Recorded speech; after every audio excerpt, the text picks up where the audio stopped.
And we are live here on Facebook, YouTube, and Twitter per usual. What's up, guys? Nick here on the P2W Fantasy Podcast on December 15th with my guy, Kevin. Kevin, I did some weird clap thing before we went live. I'm just so pumped up for the show here. We're into the fantasy football playoffs. So every stream have the emphasis playing to win, getting ready, trying to bring home some ships.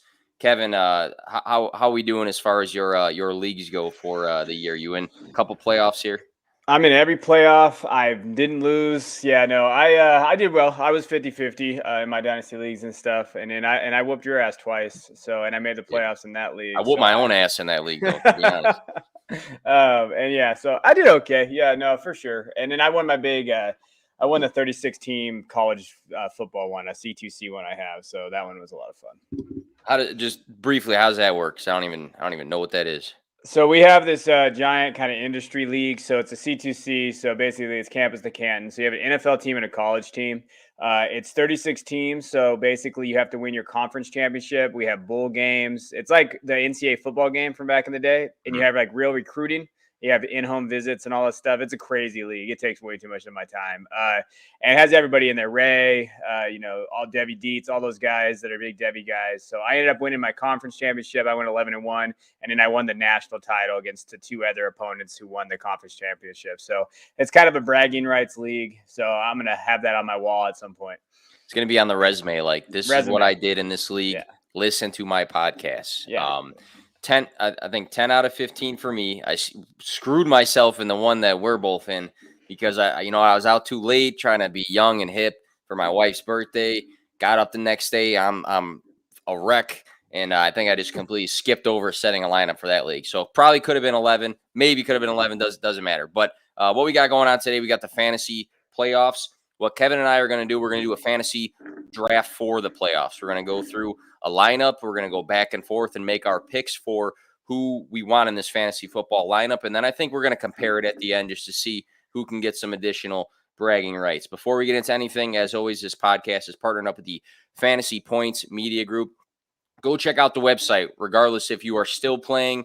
If you're in a dynasty league, it's very useful as well. If you just want to stay up to date with fantasy football or football in general, they have articles, projections, rankings, advanced stats, whatever you're looking for. It's on fantasypoints.com. Go check that out and use my promo code 21WIN10 for a discount on their already discount that they have on that website.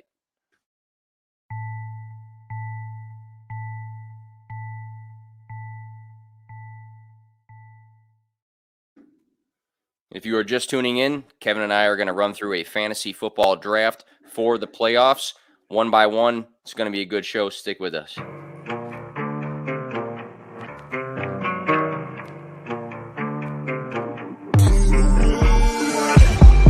Play to win, no fear to give. I feel but I can't forgive. I go all in this time, yeah, I won't regret. I'll pick the best on trip, they don't understand. I play to win, yeah, I play to win, I play to win. Yeah, I play to win, I play to win. Oh, play to win, I play to win. Yeah, I play to win, I play to win. All right, so I have a draft board and everything here for us because I'm just super good with graphics and video editing and all this stuff. As you can tell, this is a tab on my browser here, but it'll work. I can type into it. Super advanced stuff. So what we're going to do is go through each of our picks here for a fantasy football draft. And this is for weeks 15, 16, and 17, how these players end up doing. We'll tally up the points at some point and compare whose team did better. We cannot pick the same players. Kevin, I asked you earlier, I'm like, can we pick the same guy? You said absolutely not. I think you might have muted yourself. There we go. I got you. I think maybe I muted you by. It's been a rough night. So I think it'd be a lot of fun if we did it this way. That way we could just see who's better in terms of picking these playoff guys down the stretch, and then just having some fun. Pick the same guy is not as fun. Everything's got to be a competition. Play to win. Always play to win. Play to win, as we always say here. All right, Kevin. We'll start things off. So we got on our board here, and if you're listening to this on the podcast and you can't see the screen, you can catch it on YouTube, or I'll just lay it out for you here. We have a quarterback, 2 running backs, 3 wide receivers, a tight end, and then a flex being a running back, wide receiver, or tight end. Kevin, I'll give you the honors first, man. Any position, who's your guy that you are picking, and why are you picking him for the fantasy playoffs? All right. This is PPR, right? Just want to make sure. PPR always. Okay, I don't play that other stuff. So I know, neither do I, because it's outdated and elitist. I'm gonna go with Jonathan Taylor. I'm taking my boy JT. That's kind of. I know he's got a tougher matchup against New England, but he finishes with Arizona and Las Vegas, and I think that when you're looking at what he's been able to accomplish this year, running back one, dynasty running back one, I think that's the guy you want on your roster. I think that's pretty straightforward pick. This guy has scored in every single game since week 3. Week 3 was the last time he didn't score a touchdown, and then he just went crazy and scored on every single team. Yeah. And a lot of us get worried about matchups all the time, and I distinctly remember people worried about the Buffalo matchup. And what did this guy do to Buffalo? He destroyed them. Yeah. Destroyed them. 4 touchdowns. And I do think you're going to see the volume. Volume is king, and he's healthy. He just came off a bye, and they're competing for a playoff spot. So they're going to ride him. And I think if you have him right now, you're excited. I know last week he had a bye, so it kind of killed some people like it did for me in the SFB. But I still think, hey, you can hit this. Even if he scores a touchdown, 80 yards, you'll be good against New England. And then open up those doors against Las Vegas, baby, because they're going to run it down their throats in 2 weeks. Here's a crazy Jonathan Taylor stat. I don't know if this kind of doesn't make him look bad, but if you had a guess, maybe you already know, if you had a guess, any sort of range, how many red zone attempts he's had this season, what do you think the range would be somewhere? It's probably not great because our boy hates him, Frank Reich. 25?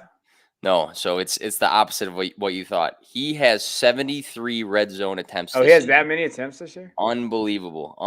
Man, maybe I just hate watch it. The second most is not even close to that. I don't have that stat up, but 73. You would think that he would have 60 touchdowns or something at this point. But yeah, I think you might have sniped me. I definitely would have taken Jonathan Taylor as well.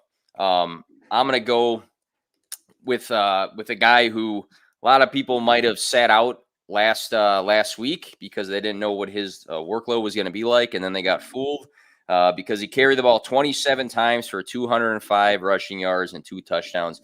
I'm going to go with Dalvin Cook for my pick. And the schedule isn't the easiest. Bears, Rams, Packers against running backs are not the best teams, but what we know are 2 things. One is that he is a very, very important piece of the team, and he's going to get a shit ton of volume. That's just known, and that's a given for Dalvin Cook. Another thing, the Vikings are really pushing to get in the playoffs. So really trying to make that run to get that final spot to get into the playoffs for the wild card, I believe. Dalvin Cook, with the volume and with what we saw last week, it was a must-win game for the Vikings, and they did nothing but pound the rock with Dalvin Cook. 50% of his games this season have been above 20 fantasy points, and the rest under it are not bad either. So I think you can count on some good volume, and I think you can count on some more 20-point plus games for Dalvin Cook down the stretch here. Yeah, I mean, he's been great, and especially with and hey, they're competing for a spot too. So I do think when you realistically look at what Dalvin does, you have to get it. I think this just shows you that you need running backs, right? And this is the hard part about where we're at right now because a lot of guys don't have it. And I think there's a pretty clear tier break between some of these guys that we're going to be talking about soon, especially at that running back position because so many injured. And even the COVID concerns and everything else going on right now in the league, you got to be very careful with this. But I think Dalvin and Taylor are about as safe as you can get. Absolutely. And just guaranteed volume and very, very important to their teams and both teams that want to do well and extend their season beyond the regular season. So we'll turn it back to you here. Who's your second pick? Any player? This one's tough because I really contemplated going wide receiver, but I'm going to go Alvin Kamara. So going a little different on this one. We saw him rush 27 times, 120 yards. He had a touchdown. He had 4 or 5 targets against the Jets, and obviously it's against the Jets. But I still think they're going to use him in this way. They're still competing because Sean Payton's a maniac. I know they got Tampa, but Tampa's not the greatest, especially against runners right now. I think he's had a great matchup there. Miami, Carolina, those are 2 games that I think he'll play. I think he plays till week 17 at least, and I just think that he's going to get that volume, especially in PPR. And if you look at it, what he did last week, he had 24 points in PPR format. So give me Kamara. And the good sign too from that last game, I mean, he missed several weeks and then he came back in and he carried the ball 27 times for 120 rushing yards. And I know that's been a knock on him in the past is, he's not typically a guy who has, well over 1,000 yards rushing every season. He's a big PPR guy with the pass catching, but seeing 2 games now exactly on that dot, 120 rushing yards, I think that's a good sign. And also 4 catches. That was a big question mark too. Hey, when Taysom Hill is in there, what's it going to look like for his pass catching? Have you changed your mindset for that, or are you still a little skeptical on his upside there? I think it'd be okay, but if he's rushing the ball like he's been able to do, I think that's kind of it kind of levels that out for me. I still think they're gonna get him involved. They have no weapons on that team, so they have to kind of get Kamara in there. So if you're looking at 6 targets, 4 or 5 catches, and then if you can get that 100 yards, I mean, you're looking at 20 points, and that's kind of what you need. And looking ahead, you said Tampa, Miami, Carolina. Yeah, I think all 3 of those games you're going to guarantee that he touched his ball a ton. Taysom Hill, on a side note, I might have to say I was wrong last week about doubting him at all. He had that mallet finger going on, and then he still goes off. It was against the Jets, but it's kind of interesting to see how he had a similar injury, maybe not as bad as Russell Wilson's, but still pretty effective. Is he a guy? Is that a guy you have some confidence streaming for the quarterback position? Not that we're picking this guy in our draft here, but was that a good sign, you think, last week, just seeing his production? Yeah, I think it was, right? And I think that when you're looking at from that perspective, especially from the streaming position right now in quarterbacks, with Baker going out, these other guys, some of these guys are just going to have to line in there and just hope that he gets those productions the last 3 weeks. And you're not really looking for anything else. Hey, can he get me 20 points? Absolutely. All right, I'm up. And where are you going here? You going wide receiver? You know what? I'm gonna go the easy call, and a guy that I completely whiffed on this season. I'm gonna have to go with the wide receiver one right now. Number 1 in targets, receptions, receiving yards, receiving touchdowns, all those categories, which is insane to me. Had more games above 10 targets this season than below. He had 8 games above 10 targets. He only had 1 game below 10 targets, and it was 9 targets. I mean, the volume for Cooper Kupp has been unbelievable. 5 games above 30 fantasy points.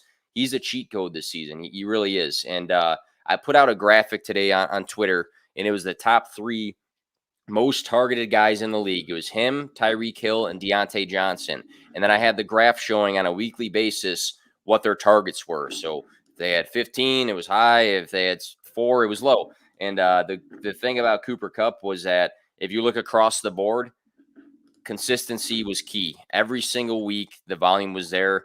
He had some really nice targeted games, but there was never like this significant dip at any time. And, we saw games with Tyreek Hill. It might have dipped to like 4 at one point, but then he would have 15. Same with Deontay Johnson. He was pretty consistent as well.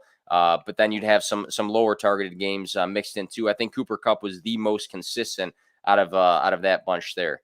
We got our guy D Brown in the chat. What is up? Cooper Kupp though. Cooper Kupp. That's my pick. Yeah, I think Josh Larkey tweeted this out a couple of days ago. I saw this where his floor was week 4, which is 11.4 PPR. And after that, he's had 1 game in that range, 15 to 20 PPR points. He's had 2 games, 20 and 25. He's had 4 games in that range, 25 to 30. He's had 1 game in there, 30 to 35. He's had 3 games at 30 or 35 more PPR points. And in 35 to 40, he's actually had 2 games in that mindset. I mean, he's been absolutely phenomenal. The reason why I didn't go Kupp though, is I am a little worried about the COVID stuff going on with the Rams. OBJ is out. I don't think OBJ is vaccinated. I almost can guarantee you OBJ. I keep seeing weird things because some, and it's weird because you'll have some random guy, with I don't know, with like a Michael Jordan, Abby say this. He's like, listen, all the Rams are vaccinated, and then you have another guy and says something like, oh no, I think Steffi said something to me where she's like, didn't you see the joke he made before about COVID? Yeah. Which pretty much was hinting that he wasn't vaccinated. So I've seen a lot of back and forths. I don't know. I'm not into that room like I should be, I guess, for the Rams facility. I don't know. When he said like COVID can't touch me, that just makes me a little nervous. But I think, he's been phenomenal this year. I thought you were going to snipe me because I probably would have moved on and skipped Kupp too. My next guy's gonna be wide receiver. I'm going Devonte Adams, and He was on my list, man. Yeah, he was on my list.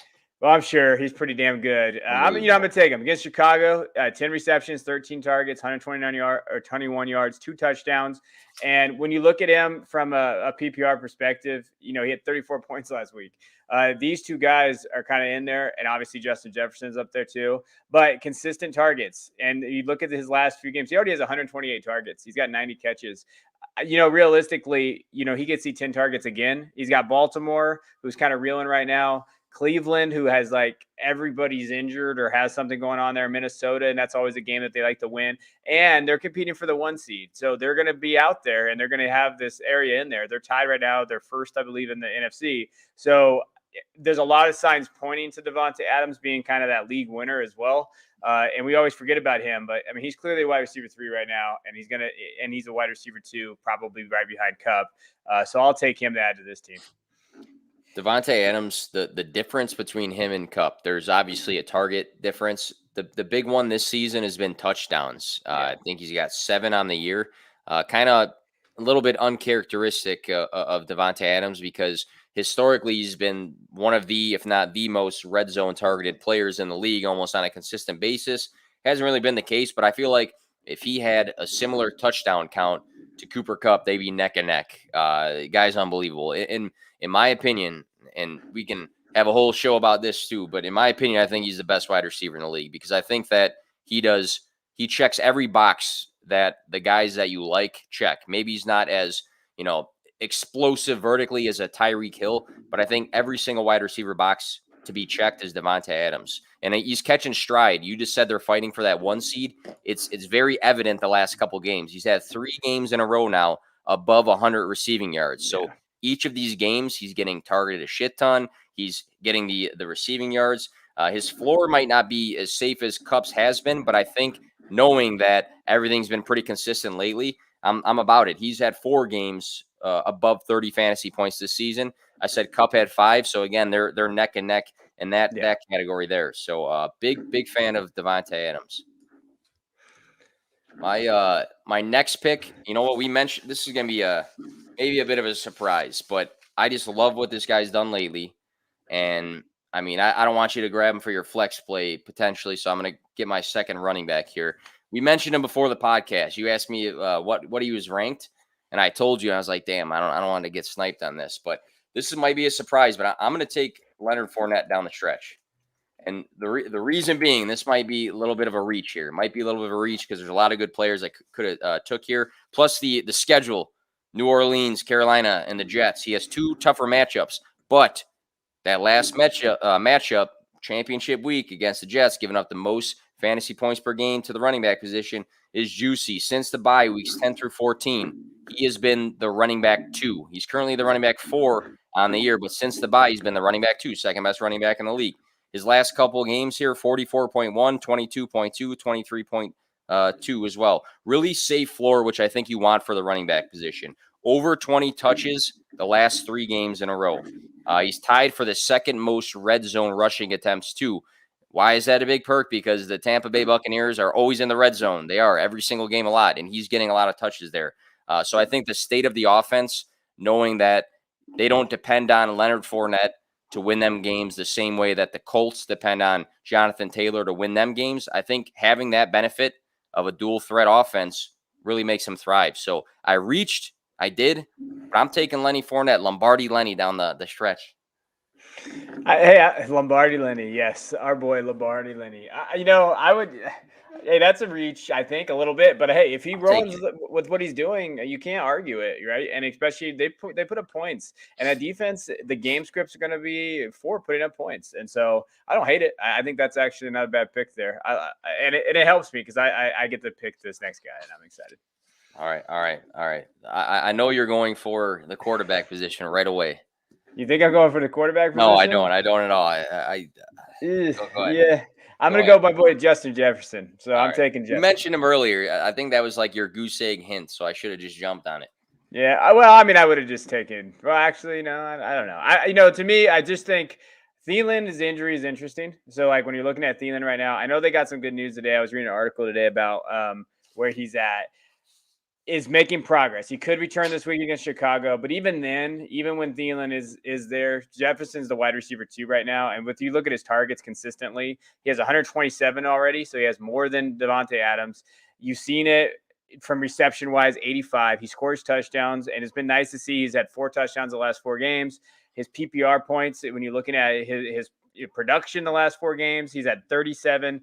Or even 5 games. He had 22 in week 10. He had 37 in week 11, 13 in week 12 wasn't great. And then he bounced back with 35 and 20. So give me him, especially down the stretch. They're still competing as well. Chicago, that's a pretty good matchup. I'm sorry, Nick. And then you got really the Rams. really tough team. And I think it helps too, because if he plays the Rams, he's going to have Thielen back by then probably. And so if that's the case, then they can't just shadow Justin. It's going to kind of open him up. And then you got Green Bay. And if Cook's running the way he's running, I think that opens up everything because you've seen what they do with play action and everything there. So give me Jefferson here, and I love to pair him with Adams. I like it. And recently the volume's been insane back-to-back weeks, which you expect with Thielen out of the mix, but 29 targets in the last 2 games. I mean, that's unbelievable.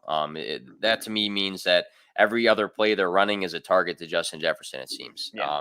I'm with it. I'm with that 100%. Did they? So they're thinking Thielen has a chance to be back. Is that what you mentioned? That's what I read this morning. So they said that he looks good and he's possibly back. I question that. They might rush him back though because they need to win. So you're looking at like maybe they do put him back out there, which in my opinion doesn't really hurt him. It doesn't really hurt Jefferson. I guess it could vulture a touchdown, but I still think Jefferson can put up wide receiver 1 numbers. No, I think it helps, especially like you said with the Rams matchup. I think it actually helps because his volume is not going to change. It's going to hurt KJ Osborne and maybe Conklin if Conklin actually has some consistency. He completely burned people before, but I'm with that. I'm with that. Man, I'm kind of juggling here. All right, I'm gonna go with I'm gonna stack my Tampa Bay. Or not Tampa Bay. Sorry, the Chiefs. Never mind. I'm tripping here. I'm gonna go Tyreek Hill. I was looking at Mike Evans for some reason. I'm like, no, I'm not gonna do that. Tyreek Hill is gonna be my pick. Second most targets for the wide receiver position. He's wide receiver 4 in the year. He had a slower last 2 weeks, and we know that. So as Travis Kelce, Mahomes has been a little up and down. But the reason I want Tyreek Hill is because he can win you a matchup, and a lot of these guys on this list can do that too. But a good example is week 4, 47.6 fantasy points. He did the same last year. He had like a 50-point outing, and that can't single-handedly win you a matchup. But when you have a lineup and a couple guys just hit their projections or they're a little bit under, and then you have a guy like Tyreek Hill who can go for 30 to 40 fantasy points on any given day, I want him. 8 games with 10-plus targets. We talk about these guys in the league all the time, like MVS and Donovan Peoples-Jones, that they just need that one big play and then they can be, relevant for a flex play. Well, that's Tyreek Hill, but with 10 targets. So, I mean, it's different. It's different to me. So, Chargers, Steelers, and Bengals, I don't think these are games that they can depend on their defense and their running backs winning them the games. I think they're going to air it out in these games. So, I'm going to go Tyreek Hill on this. No, I think that's a good call. I like that. It's just he's so boom or bust, but you will see that he always plays well towards it down the stretch. And he had those games where you see those targets there. And hey, the one thing is Kelsey's not taking those targets. Kelsey's been bad. Like he is not really bad, This would be the first year that he does not finish as a top tight end in 5 years. And Andrews is ahead of him. So when you're looking at that perspective of where he's at, I think that helps Hill too, down the stretch. I think that offense has not looked amazing. So I do think there's that, but I understand that. I'm surprised. So let's talk about Patrick Mahomes just briefly. And, if that's your quarterback pick, that's your quarterback pick. It's not. No. All right. Fair. It's not mine either. But I was writing about Justin Fields, surprise for a Bears article, and just talking about how and I'm not trying to compare him to Patrick Mahomes, but I was just saying that it's been nice that the last 3 full games for Justin Fields have been pretty consistent as far as fantasy goes. He's been scoring like 18 to 25 in those 3 games. And I'm not comparing them at all, but looking at Patrick Mahomes the last couple games, here's his last 4, starting from 10 to 14. 36.24, excellent. 7.5, terrible. 12.56 for Patrick Mahomes, terrible. And then 20.32 expected. You know, he's been really up and down for fantasy, and it's trickled down to Kelsey and Tyreek Hill. Yeah, and I think that's part of that, that cover two defense that they're running against him, except for the Raiders, because the Raiders are just the Raiders. They just do everything opposite. They're going to say they're excellent, but yeah, they're the Raiders, and so when you're looking at kind of that perspective there, I think it's hurt that offense in a whole. But you know what really hurt that offense is they don't have a clear wide receiver too, like Pringle, Josh Gordon, Hardman. Those guys are not it. So I think that does hurt a little bit. Hill has been overshadowed with that cover two. They don't have a stretch guy. They don't have a possession receiver. So they've never really had one. And that's why I was really hoping they got Bateman. I thought that Bateman would be a good pick there because that would give them that possession guy going there. And they're leaning on CEH too. And CEH is having a strong couple games here. So, even the noted CEH hater as I am, you got to give him credit for what he's been doing down the stretch. Who's the you're the Debbie guy. Who's their rookie? Wasn't it Powell? Is that right? Yeah. What's the deal with him? Isn't he a possession guy?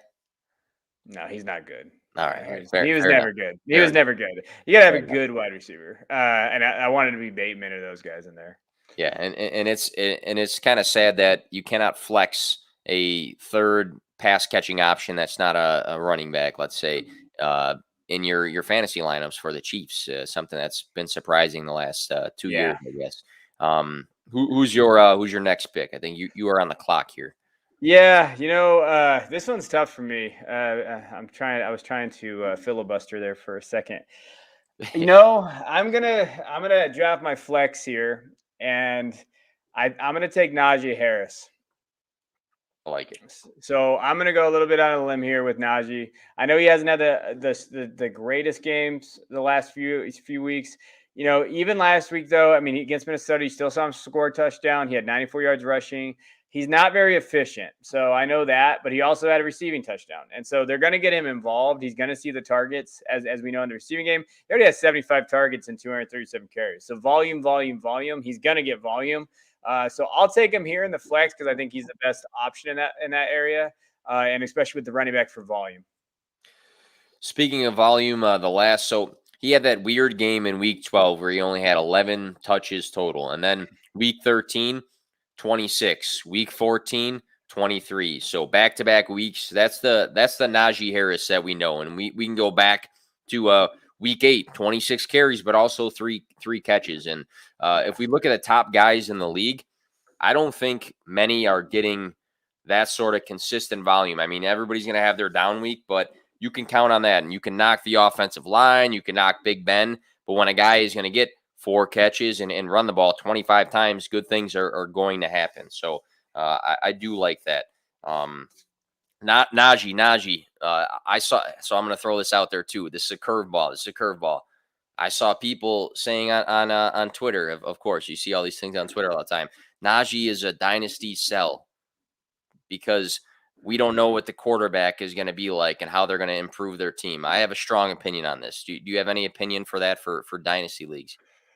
In my opinion, and I've been saying this for the last year, so you can go check it. I've always said Najee is going to be he was a sell after either this year or next year. Like you only keep him for these 2 years.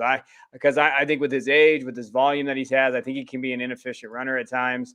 If you could get somebody else for Najee, I think that's kind of where he is. And I like his value where it's at right now because there's some guys that you can go out and grab with him.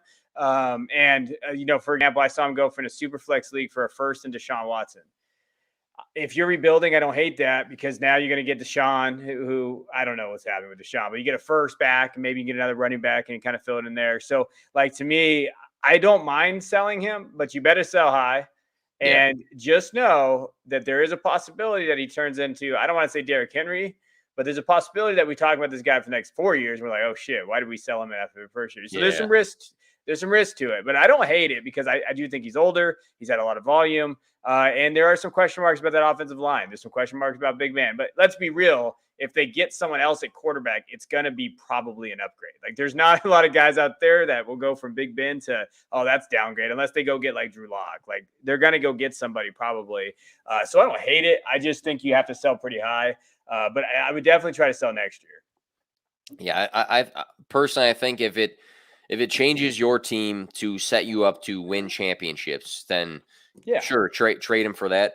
I just like a rookie in his first year being an RB1. You know, that I look down the list of guys that applies to. Saquon, who's had injuries before, Zeke, Todd Gurley had a good stretch of years. Like those guys for like 3-4 years were pretty solid for the most part. So I get both sides of it. But I also think that the quarterback situation can improve and the offensive line can improve. And it might go to what you said of, hey, like, why did I ever sell this guy for a first round in a iffy running back or something like that? So yeah, make sure you're getting like something. Like you got to get something back. Like you got to go get a real asset back. But to me, those questions always make me laugh too, because whenever I see on Twitter, everybody's a sell high. Like everybody is like, and that's why I stopped doing those articles, because they were driving me crazy. Because it really just depends on the league you're in. It's hard to say what is roster. Yeah, I mean, so it's so hard, but I agree. Like, if you can get Najee, I have one Najee Harris, and it's from a C2C league because I drafted him for college last year, and I'm making the playoffs, and I think we're the 3 seed. It's a team that I co-own with, and we're gonna ride him out because we're the 3 seed, and we'll ride it, and then we'll see over the offseason what happens. And our biggest plan, is we already talked about it, is we're probably gonna move him over the offseason for try to get maybe one of these guys coming in, Spiller, some of these guys, and get some assets. Yeah, it just all depends on your roster and your team. Christian McCaffrey, before this season, I dealt him for Jonathan Taylor and the 102, which I turned into Najee or Pitts. So it was like, what did I get for him? I looked down the road and it made sense. But to get back on track here, I'm gonna jump to my tight end position, because I had 2 guys, and the one guy you mentioned, and it made me feel a little bit iffy on him just because of the ups and downs and not looking like himself. But I'm going to go George Kittle, just because he has been red hot, absolutely on fire. And I'm going to be honest, I've never been a big George Kittle truther. I was never that guy that said, like, he's the dynasty tight end 1 when everybody else was trying to say that. And you just got to look at the numbers lately and looking at the last 2 games. I know it's only 2 games, but he's healthy and he's thriving right now. 39.6 and 34.1 in his last 2 games. That, again, when we talk about like matchup winners, when your tight end slot is scoring nearly 40 points 2 weeks in a row, that is helping out you to get a W on a weekly basis. Everybody else can only hit their projections, and you probably should win that matchup. But in these 2 games, 12 and 15 targets, 181 and 151 receiving yards, 16 plus fantasy points 5 times this year. Right now, he's the hottest tight end. Mark Andrews, love Mark Andrews. He's the tight end 1 right now. He's doing great. I question, what's going on in the quarterback room. Is Lamar Jackson going to play this week? Is he not going to play this week? I don't know what's going to happen. Kelsey, we see the ups and downs, and then we go down the list, and I draw these question marks. But for George Kittle, he just seems like the clear cut. This is the guy I want right now. So I'm gonna jump, and instead of filling any other position, go and grab George Kittle. Are you worried about that injury? I know nothing about injury. All I know is he's been going crazy. So what injury? Is he banged up? Yeah, he's a little banged up. Do you want to repick? Because I'm worried nowadays. I don't want to. He's got he has an MCL kind of strain. So it seems like he's going to play, but he's got an MCL strain from the game. Yeah, I'm reading right now. Will be held out of Wednesday's practice with knee soreness. They said MCL sprain. Well, my boy Jeff from DLF, I can't ever remember his last name. I always say it wrong. He came out and thinks it's a MCL sprain. That's what he came out today. Jeff Mueller. You know what? I didn't have to tell you this, but I'm your friend, so I do want to give you a chance. You don't have to though. You can roll. You know what? I just went on this big ass rant about him, so I'll just keep it. And if I get burned, I get burned. All right. Yeah. Maybe we'll do that. What's the thing? Some leagues do where they have you put the name in parentheses. Yeah. I'll stick with it for now, but that's something to monitor. So if you're listening to this and you have George Kittle, keep your eye on it. And if you don't have a second tight end for the fantasy playoffs, because some league benches are small, like I'm in a keeper league right now. I only got 5 guys on the bench. I'm not rostering a second tight end. So if you are, you need to be aware of that. But I'll take the L if he is out. All right. So, I just wanted everybody to be on the record. I wasn't trying to screw my boy over. I let him know that I saw it today. So I just Man, try I to was be like nice. so hyped up about that too. Just I was trying like, to be man, nice out here. crazy. Yeah. All right. I'm going to go wide receiver. Again, I'm going to fill my last wide receiver here. I'm going to take Stephon Diggs. My boy. Before you go on, all I got to say about Diggs is I consider us friends because on Thanksgiving I was wearing his jersey and I tweeted out like my wife and my daughter got all dressed up and I'm wearing a Stephon Diggs jersey and he liked it. So I consider us good friends now. They're all out here. They're all out here liking our stuff. I somehow tweeted about Isaiah Spiller because I like Isaiah Spiller coming out of college, and his footwork coach found me, and then his dad found me, and his dad DM'd me and said, "I appreciate you shouting out my son." So that was cool. Damn, I wasn't, that's something else. That's something else. Yeah, better than like, "Hey, dumbass," like stuff like that. I usually get. I got someone to say, "Hey, dumbass, how'd you get a check mark?" So I was like, thank you, I appreciate it. All right, so you said our conversations would stay in the DM, so I don't want them coming out. My bad. All right. My bad. All right, yeah, but for me, it's Diggs. I know that he's having like I wouldn't say a down year. He's looked okay. I think that offense has struggled a little bit. He did have against the Jets, against everybody has against the Jets. He had 30 fantasy points in PPR. He had 18-20. He had 9 and 14 against Tampa, but he had 13 targets against Tampa. And realistically, he probably he should have scored a touchdown in that game. So you're looking at the targets. He's going to be the target leader. He's got Carolina, New England, and Atlanta. And so I just look at that Atlanta and Carolina matchup. Even New England, I know that against New England before, he still had 7 targets and 51 yards. I know that was his downfall, but I do think he can bounce back in that game as long as Allen's healthy. And from all reports, I know his foot's there, but it seems like he's okay. Give me Diggs and PPR. Just hope I get the targets. I'm a huge fan of Stephon Diggs, and I really like that things are looking upward for him because he started off the season, and I think he was like top 10 for most of his. I think before the bye, he was like a top 10 guy. But seeing some of the bigger weeks, week 10, 30.2, 18.3, 20.4 after that, targets are there. Connection with Allen is there. I think he's a guy that is going to be leaned on more and more and more as we get closer to the playoffs. So I'm all about Stephon Diggs. And do you think so? So he's wide receiver 10 on the year, right? Yeah. Do you think that is disappointing by any means? I had him as my wide receiver 1, to be honest, in preseason. Oh, you had him as wide receiver 1? I did. Yeah, I mean, it's not ideal. So what I think is wide receiver 10 is what he really is. I know last year he kind of overperformed, I think, but he was a value because I think I got him in the 6th round of the league last year. Oh, so going into this year, you're like, hey, that's great. And then you look at him right now. So I looked on Fantasy Points, his ADP from the offseason. So Stephon Diggs is wide receiver 3. He was getting drafted as. So if you look at his ADP, then realistically, I think that's a mistake. But you got to also remember Ridley was going 5, DK Metcalf was going 6, AJ Brown was going 8, Terry McLaurin was going 10. So he's at least gave you a wide receiver 1 numbers, consistently, especially towards the end of the season. So I would just say it's mildly probably a concern, but at least you didn't draft Allen Robinson, Calvin Ridley, or DK Metcalf. There's going to be somebody that listens to that saying, I drafted all those guys. Stop about it. I'm looking at your board, and you have a QB and a tight end left. So I already took my tight end, so I am going to take my QB, even though I have the wide receiver left.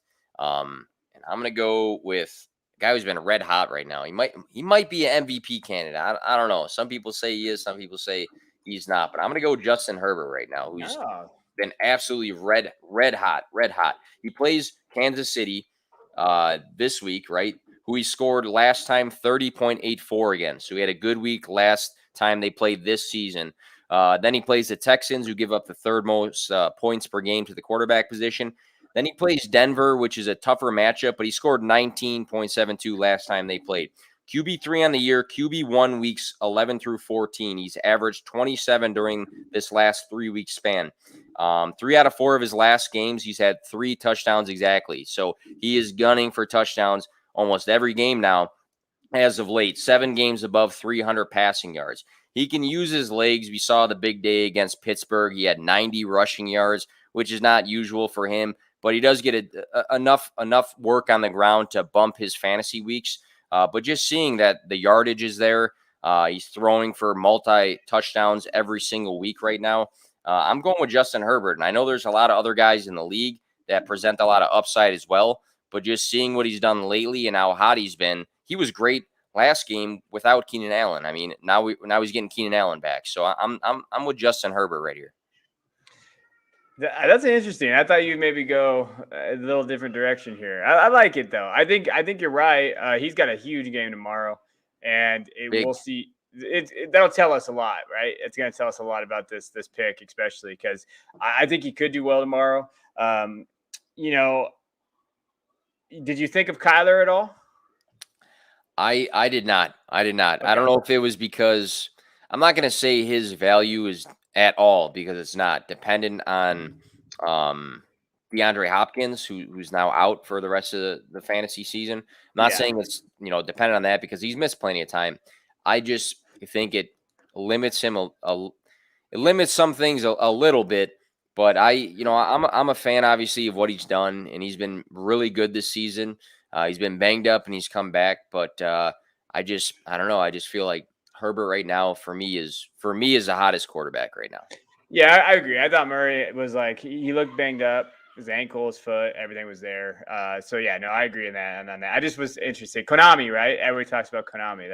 My second guy is a big Konami guy, but I don't know what his injury status is, so I'm just gonna leave him be. I would be honest. I'm staying away from all the injury guys right now. So if you haven't noticed, fucking George Kittle.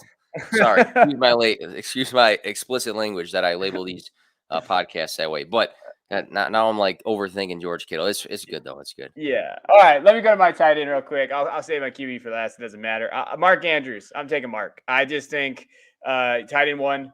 And even though, Lamar's kind of iffy right now, you saw him still get 11 targets. He was 11 for 11 last game. 11 reception, 11 targets, 115 yards and a touchdown. They still look at him, and I think he can be that safety, that outlet. We've seen it before. The dude's putting up just numbers. And, realistically, of his last 6 games, he's put up over 15 fantasy points in 4 of those. And so he's been very consistent. He's only been under 10 3 times this year. Or 4 times, excuse me, and he's just been consistent. So I still think the tight end position sucks. I almost took Gronkowski here, to be honest with you. That was my other pick that I wrote. I mean, I wrote down Mark Andrews, Gronkowski, and Kittle. Yeah, so that was my guy. I almost took Gronk, but with all the weapons and Godwin getting I think he's gotten 25 targets the last 2 games, something like that. Evans and those guys, and especially with your guy, Lombardi, Lenny. I didn't want to stay away from that. Give me Andrews, who's consistent and probably going to get those targets. I'm with that too. And the big question mark was, this Huntley guy, what's it going to be like when he's at quarterback? And the good thing you mentioned, I think 11 targets last game, caught every single one of them. I mean, very efficient. He's been extremely reliable. And I think a huge part of the Ravens game plan is Mark Andrews. So I think that's a really good pick. I'm going to go to my, wide receiver position, and maybe another surprise, maybe not, but I'm a huge fan of this guy, and I'm a huge fan of the volume, everything. I'm going to go with Deontay Johnson. And a lot of people will question, well, Deontay Johnson maybe doesn't have the highest of ceilings in comparison to some other, Tyreek Hills and Justin Jefferson, Devonte Adams, Cooper Kupp. 3rd most targets on the year. He's wide receiver 8 right now. Weeks 8 through 14 after the bye, he's been the wide receiver 3. So during that span, wide receiver 3. He plays the Titans, who give up the 2nd most points per game to the wide receiver position. And then the Chiefs and the Browns, who probably should be some pretty good games. So I expect him to see a ton of targets. Week 13 versus Baltimore, he showed his ceiling. He had 30.5 fantasy points. So he can have that sort of day. But 10 games with 10-plus targets, 5 games with 13 targets, and 1 game with 14 targets. I mean, the volume is insane for Deontay Johnson. And to be honest, he's not like a Jamison Crowder or like another guy that comes to mind, like Amon-Ra St. Brown, who gets 12 targets, but doesn't go anywhere. Like he extends the field a bit, and I really like what he's doing right now. So I'm going to go with Deontay Johnson. I think he is very dependable and very safe. Hey, man, I love Deontay. I've been a Deontay guy. He was my wide receiver 12 in dynasty formats this year, and that was in January. like he was someone Love that it. I'm really high on. And, I'm kind of a truther of Deontay. I think he's a stud, man. And I love watching him play. He can create separation. He can, God, if he had a quarterback, gosh, if he just had someone that could get him the ball, I think that he'd be, that can stretch the field for him. I think that's going to open him up a little bit. I really want Sam Howell to go to the Steelers. That's kind of my spot for him because the howitzer he has of an arm. But no, I agree. I agree with you there. I love Deontay. Deontay's one of those guys that you could build a roster around. I think that he was going for like an early second in drafts or trade up value before him. So yeah, that's a good pick there. No, that's good. All right, I got one last guy. I got my quarterback. And I'm drafting a guy that I've never drafted in fantasy in my entire time I've ever played. I've been playing fantasy since I was 16. So that's holy shit, I'm aging myself. That's 16 years that I've been playing fantasy here. I am going to draft Tom Brady as my starting quarterback. All right. Tom Brady. I've never had him on a roster. I've never had him in 16 years. I never had this guy. And to me, with what he's been able to do, 29-30 the last 2 games. New Orleans is still an okay matchup. Carolina, and then he plays the Jets. And I think he's going to throw like 5 touchdowns against the Jets. They're still competing for a first seed. They want to get that first seed so they get that bye, especially in an NFC that's been there. That defense hasn't been great. We've seen some negative game scripts that I really like. So look for him to have to put up some points. And they've put up 30 points almost 30 points. 30 points against Buffalo. So they put up 30 points the last 3 games at least. And so just look for the scoring opportunities, what he's able to do, the weapons that he has. As long as my guy Lombardi-Linney doesn't steal some touchdowns away from him, I still think he can have it. He's had 4 touchdowns, 2 touchdowns the last 2 games. Give me him all day. And you weren't exaggerating when you said like he can come out and throw 4 or 5 touchdowns against any of these teams, because if we look at his season so far, 1, 2, 3, 4, 5, 6 times this season, he had 4 or 5 touchdowns. That is unbelievable. That's unreal. It's unreal. And the guy, we talk about Konami code quarterbacks, which if you're not sure what that is, it's just guys that have the dual threat rushing and passing ability. This guy, I mean, the 1 week he rushed for -1 yards, 1 week 2. He actually had his most rushing yards this past game, 16, but he doesn't need it. When you throw 4 touchdowns on a given week, this guy goes off. I mean, we're looking at weeks of 37. He had 30 last week. He's had a game with 28. Unreal. Yeah, no, he's been good. And when I'm looking at my roster here, once you fill it in, I'll feel better about this.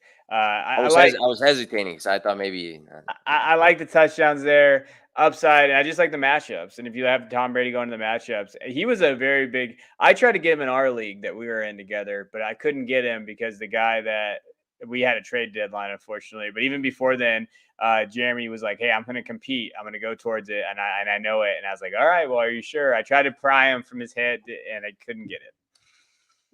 You just name dropped him on here. Now he's going to feel offended. He made the right move. So hey, that's true. That's true.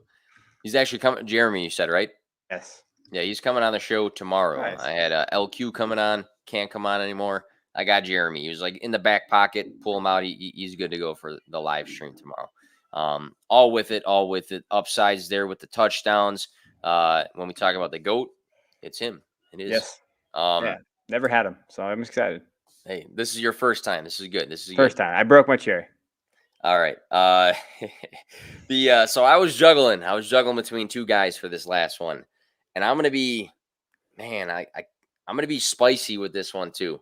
I feel like some of these picks are kind of not super chalk, but oh, I like it. I'm picking Jalen Waddle, and Jalen Waddle has been awesome. And another guy that I like for some reason, I don't know what it was. I think it was because he was hurt in his last season for Bama. I think something rubbed me the wrong way. Like, oh, is this guy going to have injuries in the NFL?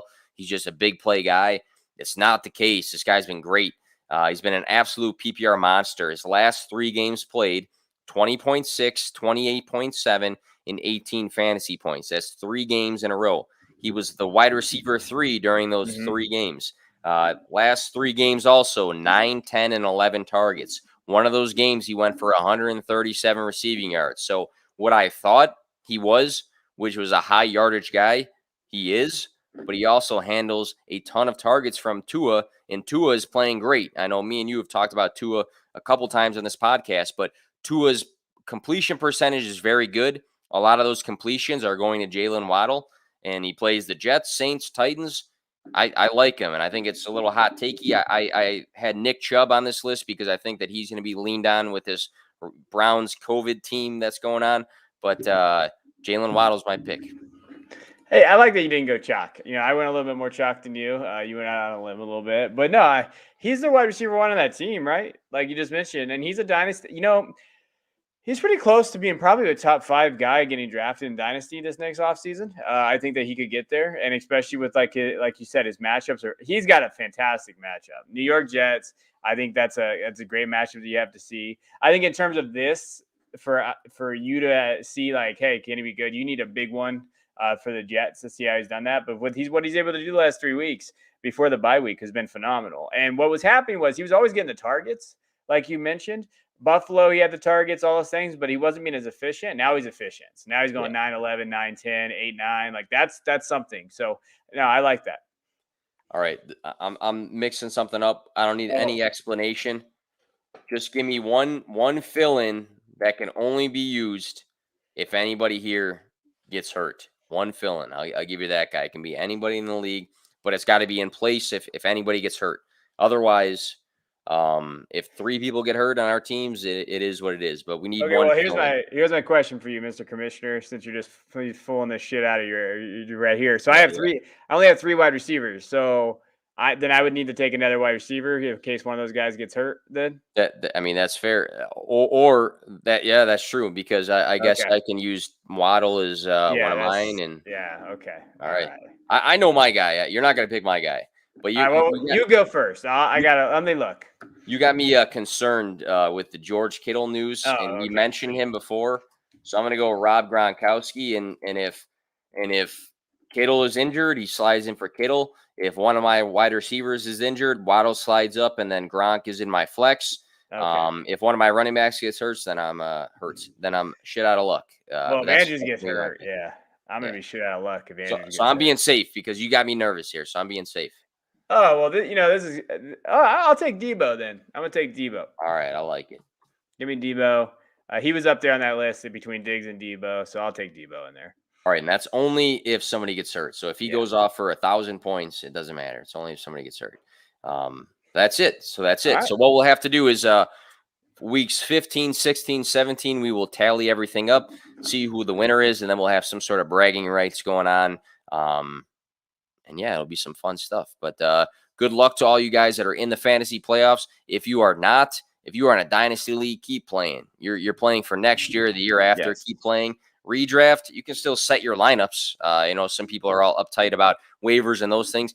You can still set your lineups and watch football and be excited for it. I mean, you signed up, and there's still a lot of football to go. So stay involved and keep looking at the streams and the content. And it's a long football season in general. We got a lot to go. Kevin, anything coming up you want to plug? Anything as we close the show out?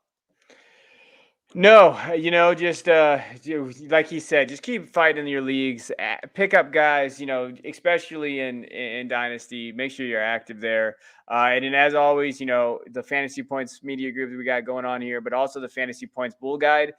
We got in the first bowl games coming out. Friday's the first day for those things. We're going to have 42 bowl game write-ups. Right now, I think we're at 11. We've gone, and we're going to go right before the game because there's a lot of opt-outs and stuff that happen. So go buy that. It's $25. It's cheap. It's easy. And you'll be helping out a good cause. And they can go straight to the Fantasy Points website, right? Isn't it on the homepage? Yeah, it's on the homepage. If you sign up right now, you can get a deal on the website. Plus that, you add it on, and it's actually a really good deal. For sure. And a lot of people like myself, I don't dive into that stuff until way later. So if you get something like that, you get a step ahead of probably your league mates and your friends that compete in dynasty leagues and fantasy football in general, just by checking that out. So go check that out on the website. It's probably on the homepage, and great stuff by some great people. For myself, back on the Fantasy Points Extra Point show on Sunday, and probably a bunch of random stuff in between. I actually got a show tomorrow with Jeremy and Dave Kluge will be on the show. That show is at 6 p.m. Central. We'll be live here again, talking about some fact or fiction statements. So you can tune in for that. But thank you guys for listening, and good luck in your fantasy playoffs this weekend.